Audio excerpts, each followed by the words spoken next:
খিদা লাগছে বুঝাইতেছে যে আম্মু আমার খিদা লাগছে বাল্যকালের বন্ধু বেজাল না একটু বান্ধি নেই বেজাল না একটু বান্ধি নেই আমি আসসালামু আলাইকুম আপনারা সবাই কেমন আছেন আশা করি অনেক ভালো আছেন যে যেখানে আছেন সুস্থ আছেন আলহামদুলিল্লাহ আপনাদের দোয়া ভালোবাসা আমরা অনেক ভালো আছি তো প্রতিদিনের মতো চলে আসলাম আপনাদের জন্য আরেকটা নতুন ব্লগ নিয়ে আর আজকের ব্লগটা স্টার্ট করলাম হচ্ছে বিকাল থেকে তো আমার ছেলে তো বাড়িতে নাই আমার মেয়েকে নিয়ে বাসায় ছিলাম তার মেয়েটা কান্না করতেছিল একটু আসলে যখন বেলকনি করে নিয়ে আসি তখন ওর একটু ভালো লাগে ভাবলাম যে বাইরে যাই আর আমার মা হচ্ছে অনেকগুলো শাক দিয়ে গেছিলো 5 মিশালের শাক তো ভাবলাম যে আপুকেই দিই আপু রান্না করে ওইখান থেকে আমি একটু এনে খাবো না অনেকগুলো শাক আনছিল তো আপু 2 দিন ধরেই বলতেছে যাবে যাবে কিন্তু যাওয়া হয় না বৃষ্টি নেমে যায় এই জন্য যায় না তো আজকেও অনেকক্ষণ দেখছি কিন্তু সে আর যাইতেছিল না পরে আমি চলে আসছি আমার মেয়েকে নিয়ে প্রথম আসছি মেজপুর বাসায় ওইখানে যাওয়ার পরে হচ্ছে মিমাপু গেছে তার ফ্রেন্ডকে নিয়ে ওইখানে আমরা কিছু সময় কাটাইলাম তো অনেকদিন পরে আবারও একসাথে হইলাম সেই পয়লা বৈশাখে আসছিলাম সবার সাথে মজা করছি আনন্দ করছি এরপরে আমি চলে যাওয়ার পর আর আসা হয় নাই কারোর সাথে এরকম দেখা হয় নাই তবে কথা হয়েছে আর আজকে আবারও আসলাম প্রথমে মেজপুর কাছে আসছি ওইখান থেকে হচ্ছে আপু আবার এখানে নিয়ে আসবো বললো যে চলেন আজকে রাতে ওইখানে থাকেন তো জানি না রাতে এখানে থাকা হইব কিনা দেখি মেজপু যদি চলে যায় তার সাথে চলে যাবো পরে হচ্ছে কেউ একজন দিয়ে আসলেই হবে আমার বাসা তো কাছেই তো যাই হোক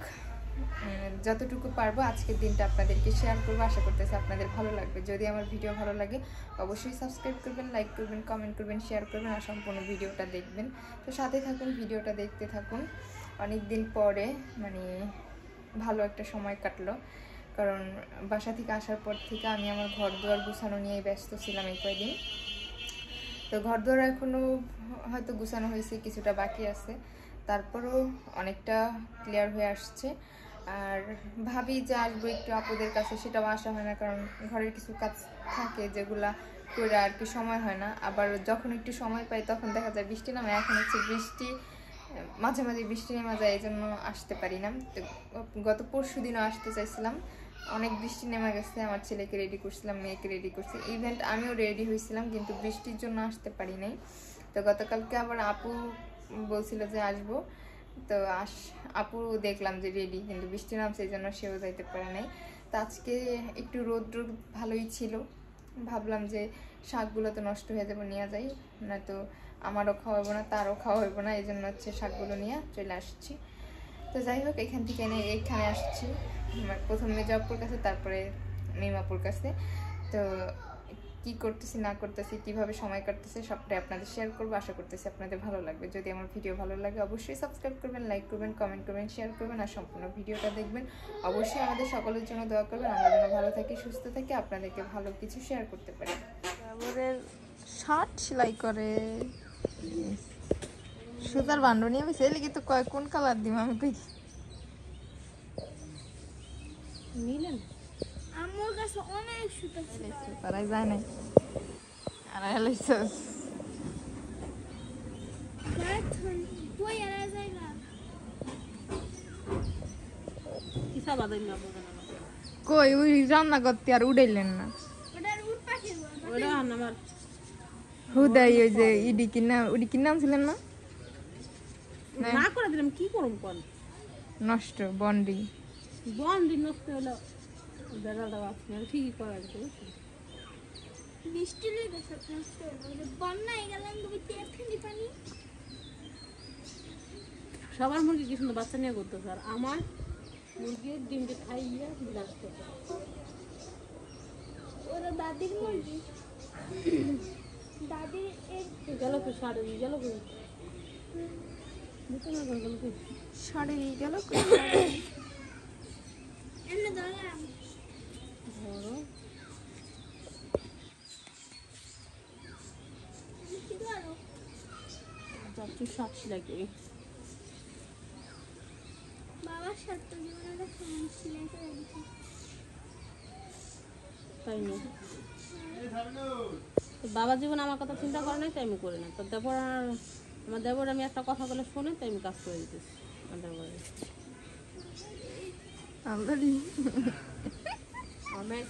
মিনিট লাগবে, 2 মিনিট বেশি লাগবে। এই কাম করতেছেন আমি গরমে দাইয়া দেন গল্প গল্প হয়ে গেল গা। নুডলস রেন্ডালে হেমা রেন্ডালে ভিজা দিলাম পুরো।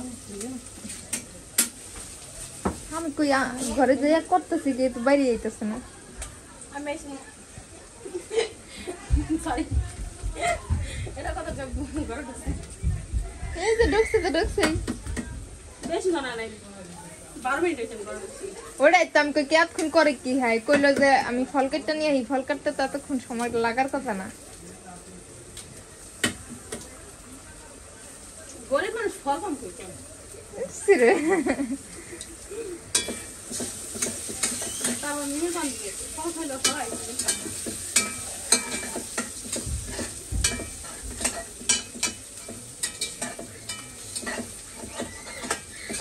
আমি ভালো করে বলবো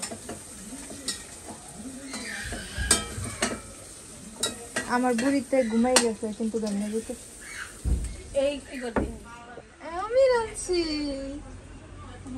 না আপু বিচ্ছে দেই এই যে হইছে সিদ্ধ হইছে সিদ্ধ হইছে গো আমি কাম করি নাই হ্যাঁ আমি এই কাজ করতেই পারি না আমি খুব ভালো রাঁধুনি এসব উল্টা পাল্টা কাজ আমি করি না উল্টা কাজ আমি করি না উল্টা পাল্টা কাজ আমি করি না আমার দ্বারা সম্ভব এজন্য দেখাই দিলাম সিদ্ধ হয়ে গেছে না আপুর কাছে মনে হইতেছিল মনে হয় মানে ই রয়ে গেছে মানে আমি হলো পাতলা করতে চাইছিলাম কারণ সেমাই হলো ভারীটা আমার ভালো লাগে না কারণ পাতলা করতে চাই বেশি পাতলা হয়ে গেছে আর একটু নিয়ে যাওয়া যাবে তাই না আর একটু দিলে পারফেক্ট ছিল হ্যাঁ থাকত মনে করবো শরবত এখন দুধটা বেশি খাঁটি দুধ লাচ্ছি হয়ে গেছে খাঁটি দুধ ভেজাল না একটু বান্ধি নেই বেদম না একটু বান্ধে নাই চামিচ এটা হইলি আপ দিয়ে দিতে পারে দেন আপ দিয়ে দিয়ে না এটার মধ্যে দেই যে যারা খায় কে মিঠা খাবার কে চিকা চুকা খাবার খাবো যে যারা খায় যে জন্মে খায় শান্তি পায় তার আছে বাবা পিরিস আর তো লাগবে 30 লাখ বারো কয়জন মানুষ এই যে জানলার দিকে তাকাও আমু কই খুব আরাম করে শুয়ে আছে না দেখুন আমি আর বাথনি খিদা লাগছে বুঝাইতেছে যে আম্মু খিদা লাগছে যে কান্দে জ্বলে কান্না করছে খিদা লাগছে বুড়ি কই বুড়ি করে আমু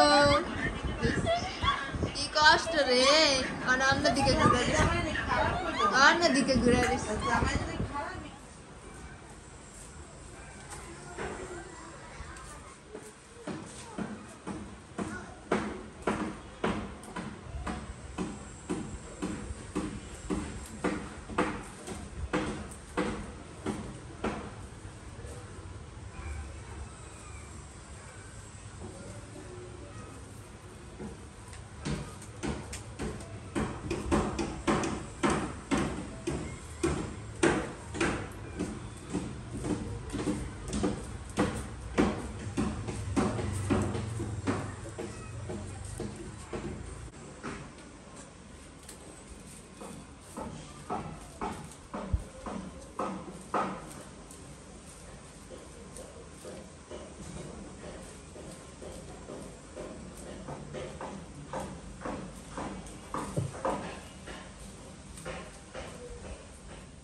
এই যে এই পাশটা আগে ক্লিন করে নিলাম জানালা একটু ঝাড়া দিয়ে দিছি বাতাসে একটু ময়লা পড়ছিল এই পাশটাও ঝাড়া দিয়ে দিছি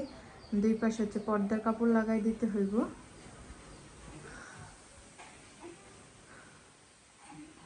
আর বিছানার চাদরটা পাইতে দিলাম। আমার ছেলে ঘুমাই গেছে আসার সময়, আর আমার মেয়ে ঘুমায় নাই এখনো। তবে এই দিক দিয়ে প্রচুর বাতাস আসছে, যার কারণে হচ্ছে ঠান্ডা লাগতেছে। আমার ভাই হচ্ছে বাজারে গেছে ফ্যান আনার জন্য, ফ্যান লাগাই দিলে একটু শান্তিতে থাকতে পারবো।